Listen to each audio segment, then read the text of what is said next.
Clemson star edge rusher TJ Parker is a first-round pick for next year's draft, and he is a total game changer. And here's why.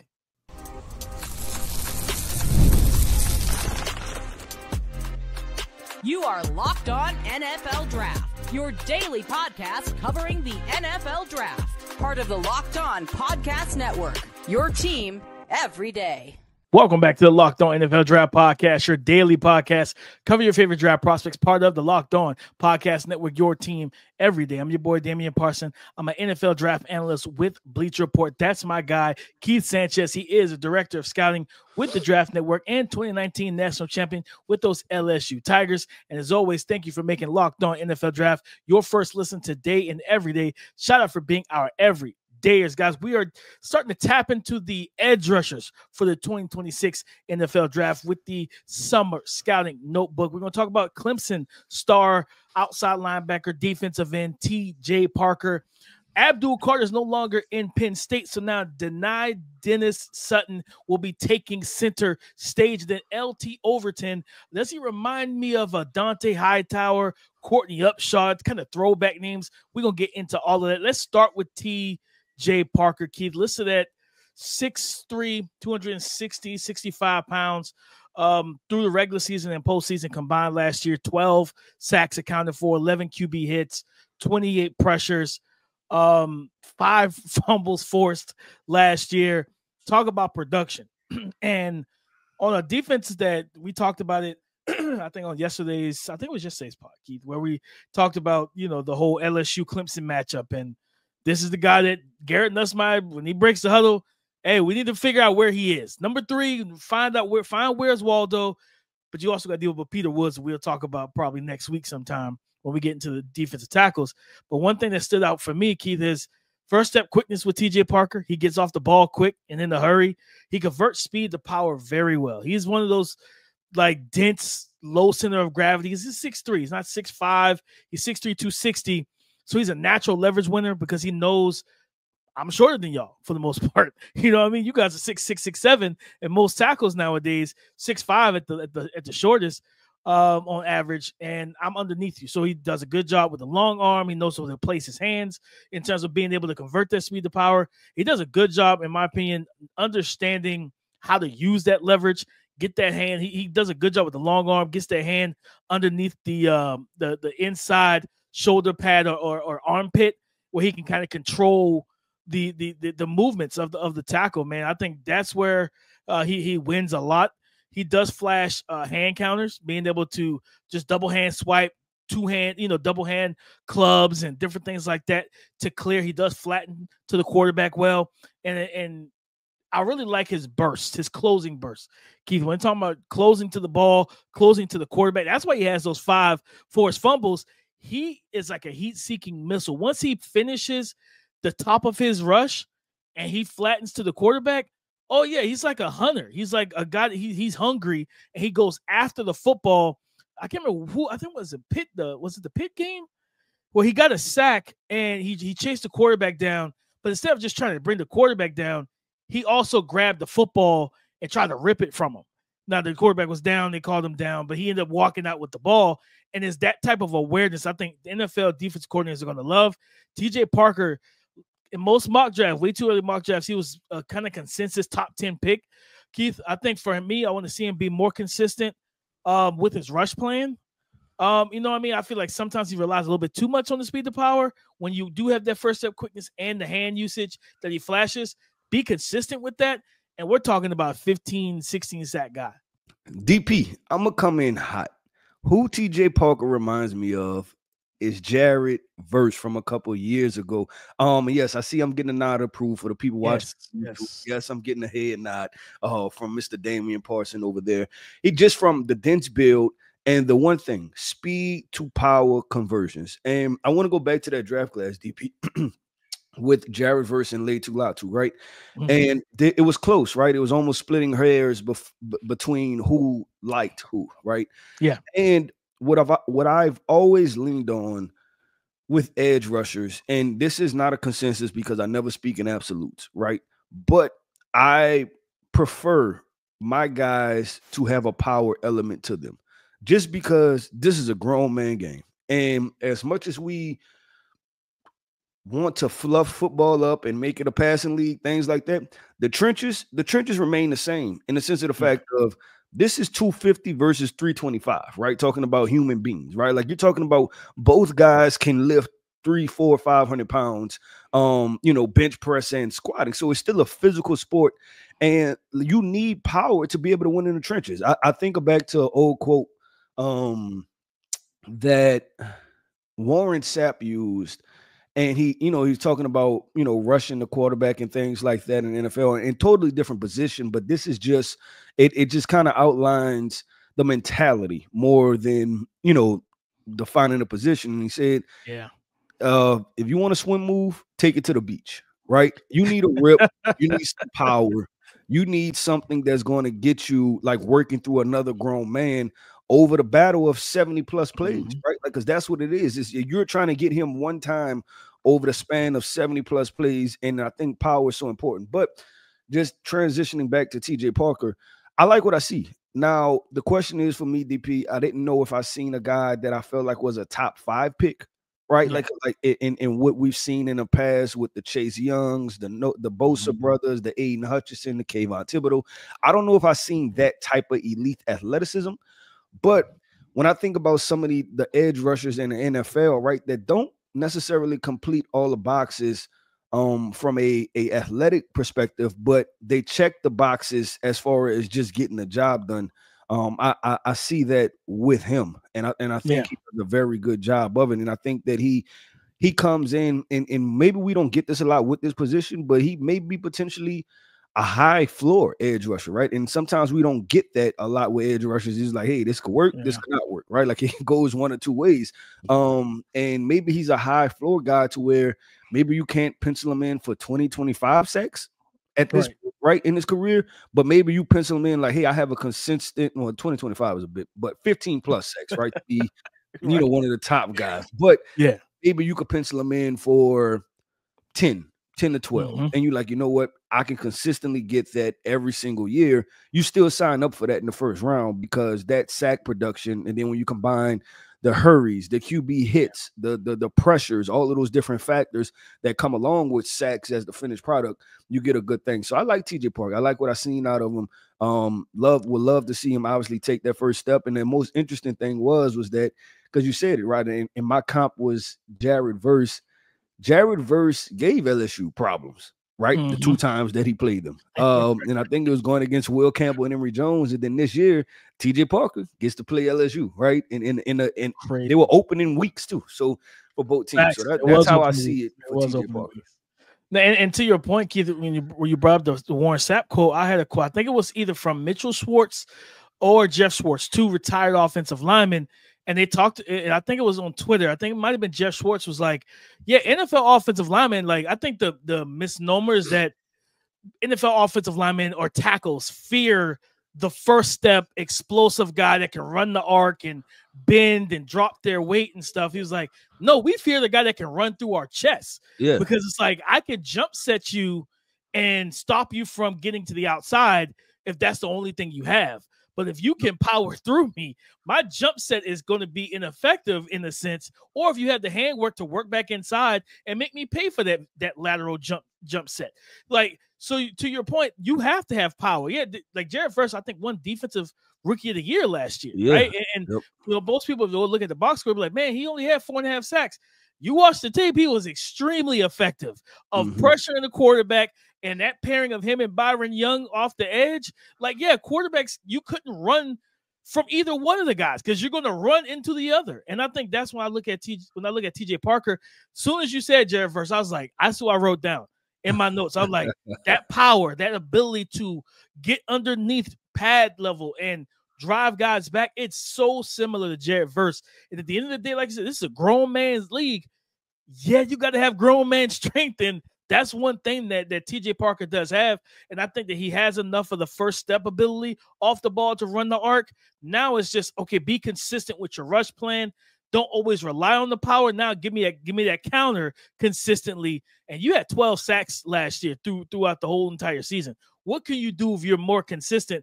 I'm pretty sure it was the Pitt game, because one of these games, He had, Pittsburgh. He destroyed Pittsburgh. He had 4 sacks, 4 QB hurries, 2 QB hits, and he had a forced fumble in that game. They had no chance of blocking him. He was elite that game. So not saying he got to have 4 sacks every week, but just be more consistent week to week with his hand usage. And, man, sky's the limit for him. Yo, with DP, that was the ACC. ACC, we're now going to the Big Ten. We're talking Penn State, right? They put out edge rusher after edge rusher, after linebacker, right? We're going to talk about Dani Dennis-Sutton, a guy that we thought could have came out in this past year's draft. He decided to go back to school. And we'll see if that pays off. And we're going to talk about his talent level. What do we see out of him? And is he in line with that long lineage of edge rushers / linebackers that come out of Penn State? We talk about Dani Dennis-Sutton coming up next. Ever check your bank account and wonder, where did all my money go? Between dining out, online shopping, and entertainment, it's easy to lose track. That's where Monarch Money comes in, your personal CFO, giving you full visibility and control over your finances. Monarch Money isn't just a budgeting app. It's a complete financial command center. You can track all your accounts, investments, and spending in one place, so you stop just managing your money and start building your wealth. When I started using Monarch, I realized just how much I was using on food and shopping delivery. Now I budget smarter and save more because it makes my wife happy. Take control over your finances with Monarch Money. Use the code LOCKEDONNFL at monarchmoney.com for 50% off your first year. That's monarchmoney.com, code LOCKEDONNFL for half off your first year. Dani Dennis-Sutton, Keith, listen, said it in the opening, in the intro, there is no more of, Abdul Carter. Like, he's gone. He's with the New York Giants, and you got to figure out, what do we have? Well, you have a guy in Dani Dennis-Sutton who is strong, he's physical. But Keith, that one thing I actually liked about him was he was an above average athlete to me. Because I think it might have been a Boise State game in the playoff. Well, no, was it Notre Dame? They ran like a fire zone blitz backside. He drops off into zone, and he looked comfortable for a big guy. He looked comfortable dropping off, and I was like, okay. And then he got the interception, right? He comes in, I think 6'5", 265. He rushes from a stand-up position. He rushes with his hand in the dirt. And this is a guy I think could be a consistent pressure off the edge, right? Good hand usage. He displays blockers well. He counters punches. He converts speed to power. And even though it's not the Nick Scourton spin move that we saw last year coming out of Purdue and Texas A&M, he does have an inside spin counter that I like as well. I think this is a big year for Dennis-Sutton, Keith, because again, this defensive front without Abdul Carter, now everybody's looking for who's the next prospect to come out of there, right? I don't know. Maybe he keeps that 33. Does he change to 11 and keep that string of 11 defenders that wore 11 at Penn State, the LeVar Arrington, Micah Parsons, the Abdul Carters? I kind of would like to see him switch to 11. But if he wants to stay original, keep his 33, I'm not mad at that as well. I think he got a good arm length on just by looking at him on tape. He uses it well. He defends the run. I think this is a big year for him to really showcase what he can do now that the spotlight will be on him and not so much on Abdul Carter. Yeah. So one, I like that idea, right? Of him doing that. And then when I see Dani Dennis-Sutton, different body type from the guys that, like, just talking about the Chop Robinsons, the Chop. Yeah, just those guys. And why am I blanking on my guy that was just drafted last year? Abdul Carter. I don't know why I couldn't think of his name just now. A different body type from the past two guys, right? More defensive end than hybrid linebacker, right? But I do agree with you that there is athletic capabilities there. Like he has athleticism built around him. So the bucket that I put him in, and I had him in just this past year, right? Because we obviously watched him, graded him, because in anticipation of him coming out, was the JT Tuamamalu bucket, right? Just those big kind of 6'4", like the in between 6'3" and 6'6" guys, hand in the ground, 260 plus, base defensive ends, pass rush ability, athleticism, everything that you like and love. The guy, you know who else I think it'll be interesting if he draws comps to, and I'm pretty sure he went to Penn State. Yator Masgratus. Oh, yeah. Because Yator was a big kind of more base defensive end, right? More of a 4-3 defensive end type of player. But I think that Dani Dennis-Sutton has more athleticism to him. But I remember Yator being a first round projection early. Then I think eventually he fell to the second round. And was drafted to the second round. So I look at him and I like a lot of things, right? And we talked about this when we talked about TJ Parker in the last segment, is that sometimes it's about identifying floors also and what you believe a player could be. And I see what Dani Dennis-Sutton could be. Now, let's talk about the upside with him. If he strings it all together, DP, there is the ability and opportunity for him to be a double-digit sack guy, right? Like for him to jump into that 10, 12 kind of sack per year.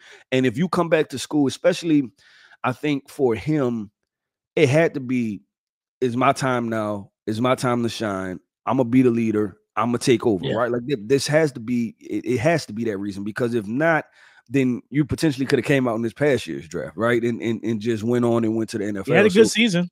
Yeah, because he had a solid season, right? And Penn State had a solid run for what they had. But we've noticed, obviously, recruiting Drew Aller back, recruiting both running backs back. They have a vision and a plan as far as getting guys back to Penn State. But part of the selling point that you're buying in, if you Dani Dennis-Sutton, is that this is my time to shine. So definitely a prospect that I'm excited for. Think he has the strength and power. Think he has the speed to power conversions. I also think he's a guy that you can move up and down the line of scrimmage to create what I always say, what athletically advantageous situations for these guys to be able to rush. So there's a lot there for Dani Dennis-Sutton off of summer scouting.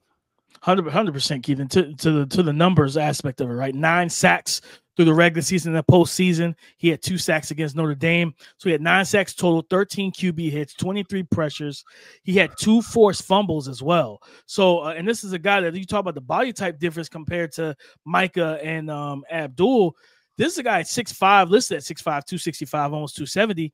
You think about just, I think you said it on yesterday's pod. Sometimes you're watching guys and like the coaching wheels start to turn. You're like, man, I could reduce you down to 3 tech. If I got like a DPR coming off the bench, one of those just explosive edge rushers that might not play a lot because of his run defense, but man, bring him off the bench. We get him on the outside. We got another guy who's already our starter on the opposite side. We put you down to that 3 tech, 4-eye, let you rush against those interior offensive linemen that you more than likely have the advantage on athletically. And from an arm length standpoint, like, yeah, you get the opportunity. I think he has that with his body type and just where he plays and moves, because he is heavy-handed. He shoots strong punches. He knows how to attack the chest and the core of offensive linemen to drive guys back. Like, he's real. His long arm is really good. Like, his ability to strike with that inside hand and then just leg drive and drive you right into the hip. And one thing we know about quarterbacks, it's not just sacks, but when you start feeling your offensive lineman bumping you while you're trying to throw the ball or different things like that, and you're really, I always say this, Keith, most quarterbacks are claustrophobic. Like, they don't like all 4 walls of the pocket to close on them. So it's like, yeah, they want it to be as spaced out as possible. They want to be able to breathe easy, drop back, read, and throw, and it's nothing more, nothing less. But when you start collapsing the pocket, then you start seeing guys get antsy, bail in clean pockets. And if it depends on the height of the guy, if it's a Kyler Murray, a Dylan Gabriel, or Russell Wilson, you can get into their throwing lanes and their vision, different things like that. So I think with Dani Dennis-Sutton, I'm excited for him, because like you said, going back, he's the leader of this defensive line now. He's the best player on the defensive line for most people, for most of us. We come on the summer scouting and watching them.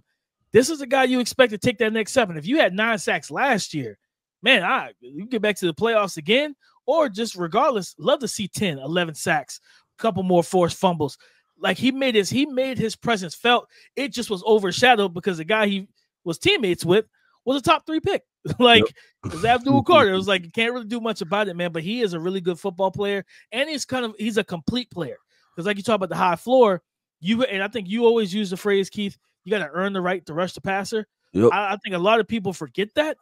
In the NFL, they'll make you earn your right. Like, if you in the wrong division, you got to defend the run. Like, you go in the AFC North, if you think you about to just rush Lamar Jackson, you got another thing coming. You got Derrick Henry, you got Keaton Mitchell, you got Lamar Jackson himself running the football. You got to earn the right to rush the passer, and Dani Dennis-Sutton does that. Yeah, real quick, DP, I'm gonna say this, man. NFL comp that I have for him, and I'm kind of rolling on these comps early, DP. The summer scouting, I'm coming with the comps. Cliff Averill, the former Detroit Lion, Seattle Seahawk. Now Dani Dennis-Sutton, if he comes in at his height that's listed, which we know that's usually not the case, he's a little bit taller. But real quick for our listeners, right, when they talk about this is what I see as far as a career projection for him. So Cliff Averill hit the NFL in 2008, DP. And I'm going to just list off the numbers for the sacks, right? 2008, 5 sacks. 2009, 5 sacks. But watch this. 2010, he had 8.5. 2011, 11 sacks. 2012, 9.5. 2013, 8. 2014, it was a dip again in 5. But then 2015 and 2016, it was 9 and 11.5. I think he can live somewhere in between there. And maybe we won't ever consider him as the best edge rusher in the entire NFL. But like Cliff Averill, will be a very important part of a defense and just getting the job done. DP, let's keep this thing going and flowing, man. And we're going to wrap this thing up in SEC country. It's almost like I planned it. LT Overton, we're having a conversation about him. Alabama edge rusher. He was at Texas A&M a couple years ago, transferred to Alabama this past year. Former 5-star young man. We're going to get into him and what he can do. LT Overton coming up next.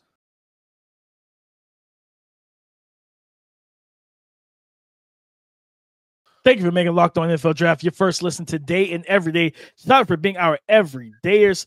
LT Overton, a young man is going to be this October. He'll be turning 21 years old, out of Alabama, 6'5", listed as 280 pounds. He had 3 sacks in the year. Last year, he was more of a rotational player than a true starter for them. Of course, you had Jihad Campbell, who was playing backer and edge, things of that nature. Their defensive line didn't require him to start, but he is going to be a starter this year.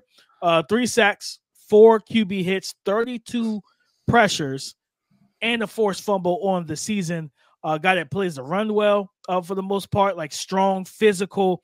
And I just looked at his body type. That's what I thought at the start of the show.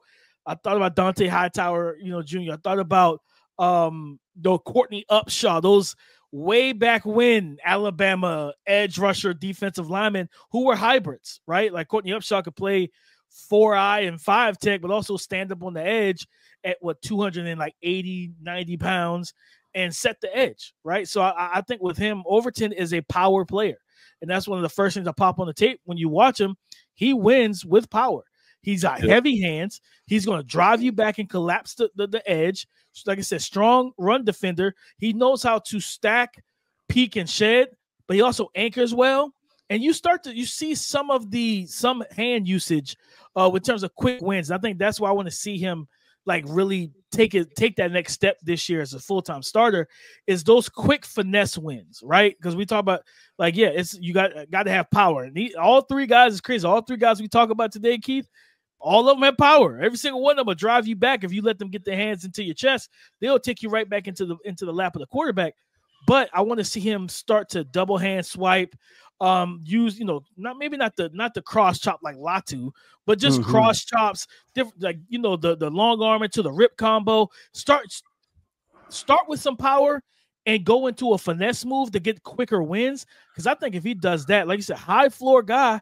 That again, he's 280 pounds. I wonder how NFL teams are going to view him when he does declare. It's like, okay, do we keep you as a stand-up edge rusher like Bama did, or do we put you as a 4-3 defensive end, hand in the dirt? You know what I mean? And play him on the strong side and get him matched up on tight ends and stuff. His eval is going to be very complex, I think, because it's going to lead to different structural conversations defensively. Yeah, DP. I agree with that. And my statement is, watching LT Overton, the first thing you do is you just kind of scratch your head, right? And not because of the talent It's because of everything you just outlined. Like, okay, I have a edge rusher that's 6'4", 280 pounds. Yep.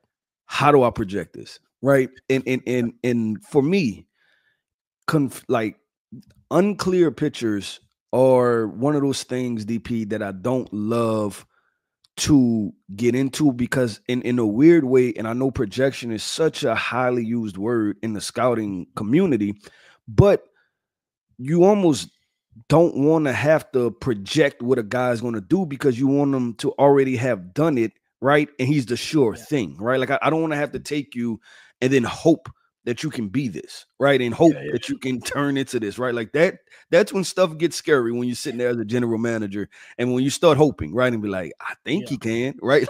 And you don't have any film to back it up. So I look at LT real quick, DP. And everything you outline, I agree, man. This guy has raw power. He's athletic for 280 pounds to where it makes you wonder, like, hey, can I leave him out there? But also it makes you go back to the drawing board of how many 280-pound edge rushers have been really successful, right? And so you go back to the Nick Scourtons. One name that came to mind, and I didn't study him in depth, right? Like in full detail, but one name that came to mind for me with him was Justin Matabuke. And because Matabuke coming out was an undersized kind of defensive lineman. And what Baltimore did was kind of lean into his athleticism and his pass rush ability. And I believe that's why he had the significant jump in sacks. Was that 2 years ago for the 2023 season? Yeah. He had the significant jump in sacks and things like that. And he's known for QB pressures, hurries, hits, things like that. And I'm wondering if kicking him inside, but also the other problem is this: you have to get into. I'm staring at, so in my office I have a Kobe Bryant picture that says Mamba mentality, right? And the last word, mentality. Do you have the mentality of an interior defensive lineman? That's a different ball game. That's a different.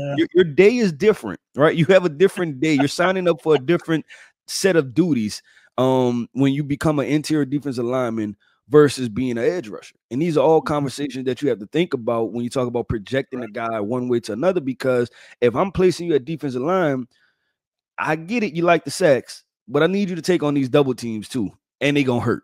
But I need you to do it, like it, and love it, right? So I look at LT Overton, gonna be such a fun evaluation. The second guy we talked about, Dani Dennis-Sutton, was surprised he came back, was pleasantly surprised. LT Overton, I was happy he came back. I was like, I needed to see more, and I think it was best for his projection.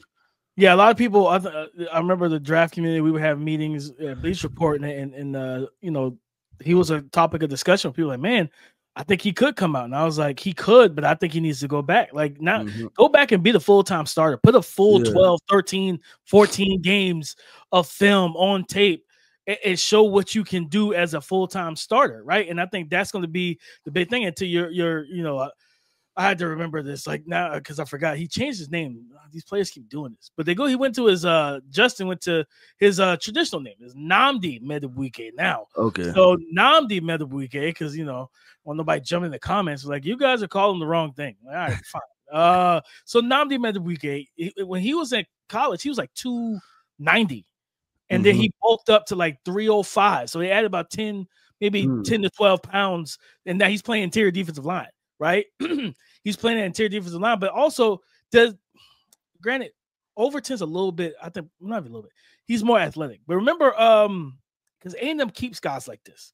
Marvin Leal. Yeah, he's another one. But, and so that's what I'm talking about. The other side of that curve is what round pick is the Marvin Leal, right? Like I know where he got drafted. I believe he was a third round, and I was a guy. I had a first round projection on him, right? And that just didn't pan out because I was buying into the athletic upside. But the part that scared me, and I overlooked it at the time, was the mentality, right? Like you're a big boy. Like are they going to put you? And the thing is this, that you're athletic. We have to ask ourselves this, and we have to wrap up the show. But when you're watching these edge rushers, DP, you have to ask yourself: are you athletic for 280 pounds, or are you athletic for an edge rusher? That's two differences. Right? There's two differences in saying, like, man, you're 290, you can move pretty good for a 290-pound guy. Then there's a difference between like, nah, you're a high-end athlete as an edge rusher. That's different categories. And so we have to ask ourselves when we go through the process, how does that unfold? And I think that's going to be a key conversation for LT Overton, just where do you put him and place him? But DP, I think we did a good job just kind of rolling through these first three guys, open up the scouting notebook into the edge rushers. I think this is going to be another fun and loaded class with these guys. So many different variations and body types and career arcs and things like that. We're going to have a good time. But DP, that wraps up another episode, man, of the Locked On NFL Draft Podcast. I want to end this podcast off by saying shout out to our everydayers. Thank you for tapping in with us each and every single day. I am Keith Sanchez. You can find me on X at The Talent Code. That right there is my guy, my co-host, Mr. Damian Parson. You can find him on X at DP_NFL. And like we like to say, man, y'all come talk to us because we like to talk back. Go subscribe and follow for free on YouTube, wherever you listen to podcasts, to get the latest episode as soon as it is available. On the next episode of the Locked On NFL Draft Podcast, we will be breaking down Auburn star defensive lineman Keldrick Faulk. We're going to talk about him, and is he one of those tweeners, power player? We're going to get into his entire game, what we saw on tape, what do we like, and what we want to see him improve on. So come and join the conversation again tomorrow on the Locked On Podcast Network, your team every day.